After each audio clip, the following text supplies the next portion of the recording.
It's a damn good cup of coffee. Good morning, everybody, or whatever time of day you're watching this. Welcome back to Q&A time with me, CaptBurgerson, Volume 2. We did one of these a while back now, so feel free to go watch that if you haven't before. Maybe there's a question that I didn't answer here, and you're like, I really want to know about that, or whatever. Maybe I already answered it there. Who knows? Thank you to everybody who submitted your questions for this Q&A video. I'm happy to give you answers. Some A's to your Q's. So let's hop right in here. What questions do we got today? Vol asked, okay, few questions here. First off, how are you doing? I'm doing pretty good. Thank you, Vol. Hopefully things have been all right for you so far with the craziness still happening. Do you have a favorite Zelda boss that isn't Ganon in general? Koloktos in Skyward Sword is a great Zelda boss. I just have so much fun in that boss fight. Like, it's just pure unadulterated fun, you know. It uses the dungeon item, the whip, very nicely, in that you have to tear his arms off with the whip, and then you get to pick up his sword and use it against him. Oh, it's magnificent. Other than that, a bit of an unpopular opinion, but I also really like Thunderblight Ganon in Breath of the Wild. It's a legitimately challenging boss fight, and you've got to be really good with your parries and flurry rushes and actually make use of runes in that boss fight as well. It's just a genuinely challenging boss fight, and a lot of Zelda boss fights aren't that challenging in my opinion. A lot of them just go through this cycle, you know, dodge, avoid his attacks, use dungeon item, whatever, and then hit him with your sword a bunch of times, and it falls out of that sort of trope there. So it's just a really fun boss fight. So there's two for you. Any new mechanics for Breath of the Wild 2 that you really want? I want a piece of armor, like an armor set piece that's climbing gloves that allow you to not slip in the rain. I don't know, maybe like a tag team mechanic. I know a lot of people don't want to play Zelda, but if you could do a tag team mechanic where you can switch between the two characters on the fly, that could be really cool. Other than that, hook shot. Just make the hook shot super situational. But I do love the hook shot. Gus asks, what is your favorite Japanese dish? And can I be your biggest fan? Well, for the latter, you can be my biggest fan if you want to. That is all up to you. As for Japanese dish, I don't actually eat a lot of Japanese food, despite my wife being half Japanese. And I think the biggest reason for that is not anything like prejudice against Japanese food. It's just that I'm not into seafood. And a lot of Japanese food is seafood. Aside from that, though, my wife has a really good Japanese curry recipe, and I eat that up like crazy. Rin asks, Daniel, how would you say the music of the Zelda series has impacted your life and work? I find that it puts me in the mood to write, and since you make music, does it put you in the mood to create? Zelda music rocks my world, man. And also, love you and the Cap fam. Thanks, Rin. Yeah, so the Zelda music, I do honestly have like a playlist of Zelda music that I'll listen to on the fly. Zelda music in general, though, surprising, like, it does actually put me in the mood to make Zelda videos and Zelda content and just to play Zelda. But aside from that, it doesn't influence the music I write all that much, actually. If you listen to the music I've created, there's not really much of a splash of Zelda in there. There's a few other musical influences I would say play a big part, like some of my favorite bands, Gorillaz, Franz Ferdinand, Radiohead. Those are some of my favorite bands, and you can probably see influence from those artists spill into my work a little bit, as well as, of all things, especially with my latest piece of music, it's probably more noticeable, the Donkey Kong Country trilogy. There's a few bits of inspiration from those games. Those are some of the best music soundtracks in existence, though. Not just the original trilogy, but even the new games, Returns and Tropical Freeze. Just Donkey Kong Country in general has a great track record for great music. I don't talk about music that I like very much on this channel, but I've got a pretty wide berth of taste for music that I think a lot of that spills into the music that I write. So, but yes, as far as Zelda music goes, it very often puts me in the mood to create Zelda videos. Honestly, one time I just got a song from like one of the dungeons in Twilight Princess, I think it was the Lakebed Temple, just like stuck in my head for some reason, and the next day I sat down and I just was like, alright, new save file, gonna play through Twilight Princess. So it just, Zelda music has a way of getting stuck in my head and make me want to play play Zelda and make Zelda videos. Liam, aka Losing Limo, asks, boxers or briefs? Boxer briefs. I'm not a tidy whities guy, but I do love boxer briefs. They're really comfortable. They're just, I think the problem with baggy boxers is that they show too much through pants, and like you can see them if you're, maybe I just wear my jeans too tight, but they're too visible, especially with dress pants. So I'm not really a fan of that, but I don't really like tidy whities either. So, you know, there's your compromise, boxer briefs, and they're so comfortable. It's like an angel's hands cupping your butt cheeks. This was too in-depth an answer.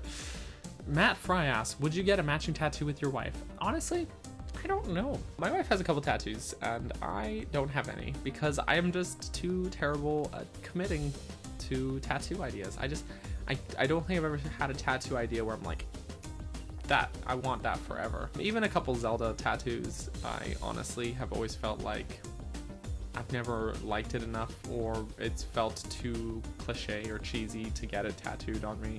So I don't know. Don't know if I ever will get a tattoo, but it's not off the table. Just don't know if it's for me. Krusty Fox asked, what are your biggest hopes for Metroid Prime 4? Oh, there's a lot riding on that game. As far as the Metroid series goes, the level of anticipation is on an all-time high for Prime 4. There's a couple things that I think in the Prime trilogy ended up kind of getting lost in the third game. Prime 1 and 2 and other Metroid games have done a really good job of making you feel quite isolated and quite alone. And Prime 3 literally puts you on like a team. And there's like missions where you're assaulting, you know, Space Pirate Homeworld with like a literal army at your side.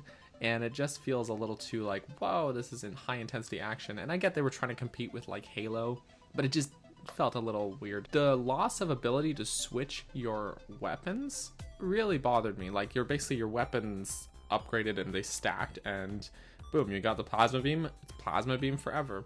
In other Metroid games, you're always able to switch back and forth, especially in Prime games where you would switch from like your regular power beam to ice or fire or what have you, right? And having that ability to just be able to change my weapons to suit the need of the situation was something I really liked in Prime 1 and 2 that I felt was lacking in Prime 3. Also, please make all the visors useful if you bring visors back. In Prime 1, you know, you had your scan visor, your battle combat visor, both very useful. Those are in all the games, very useful. But then you had like your thermal visor, which was also really useful, and then the X-ray one, which was super cool. And then the visors in the next two games were just kind of like, eh. So, just didn't feel as useful, I guess.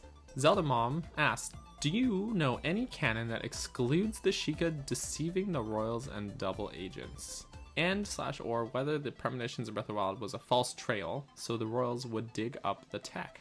So as far as the premonition being a sort of a red herring to get the divine beast dug up, there's a kind of popular theory that was actually, the fortune teller was a Yiga clan member who wanted the royal family to dig up the divine beasts so that Calamity Ganon could corrupt them and the Guardians.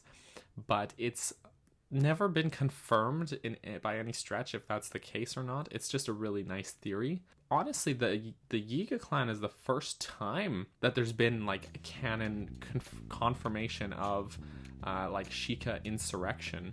Before Breath of the Wild, that was always just popular fan theory or speculation that there was some sort of Sheikah insurrection group.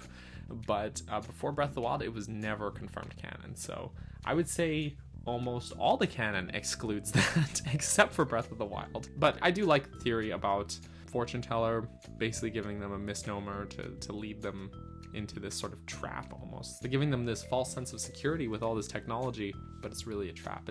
It's a neat thought. Tetra from Patreon actually gave me a handful of questions. Thank you again, Tetra. Both times we've done this, you've submitted the most questions, and I really appreciate it. So thank you. What am I being for Halloween? Halloween's in 2 weeks, and I have not planned a costume. Oops. I don't know yet. What is your favorite holiday? I have a soft spot for Victoria Day. It's not like a real holiday. but I'll take the stat day.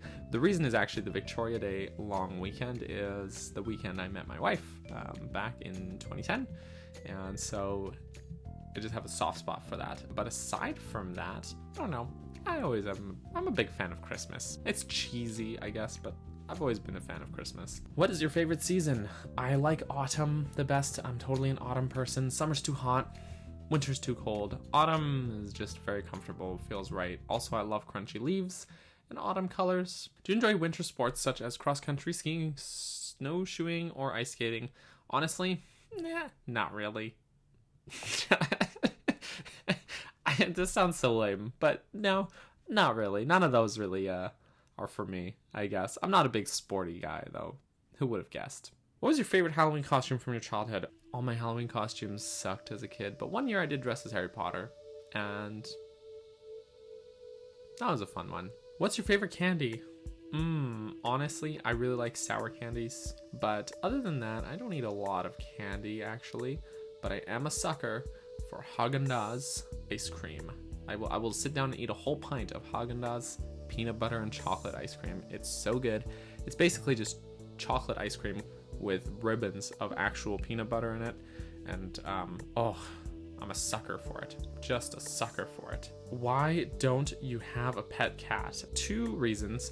Most houses that I've lived in have not allowed pets, so I never got a cat. The other reason is my son is super allergic. He is really allergic to cats. His eyes, cats and dogs actually, his eyes get super swollen, and he just, it's not good. And I would feel bad. I would feel selfish getting a cat or a dog and exposing him to that on the daily. Like, it's one thing visiting relatives and it's like an afternoon or whatever. It's another thing for him to live like that all the time. It just would be selfish to do that, despite the fact that I love cats so much. What is your favorite comfort meal? Grilled cheese sandwich and tomato soup. And by the way, I'm not like a Kraft Singles grilled cheese sandwich kind of guy. I mean, you need a thick slab of cheddar cheese in there, like some old white cheddar. Well, thanks you guys for submitting your questions. I know most of this was not really game related, but it's just fun to do this kind of Q&A thing. If you are burning for more stuff, I did another video like I mentioned before. Feel free to go give that a watch too. But that's all I've got this time. So thanks so much for tuning in, you guys. I love you all. Thanks again. I'm bad at ending these. Bye for now. Thank you so much for watching this video. I want to just take a moment to say thank you to my lovely supporters on Patreon. In particular, I need to say thank you to those who supported at the cheese tier or higher. That includes Tetra, AJ, and Brenda. So thank you so much to you guys for the support. Love you all, and I will catch you guys in the next video.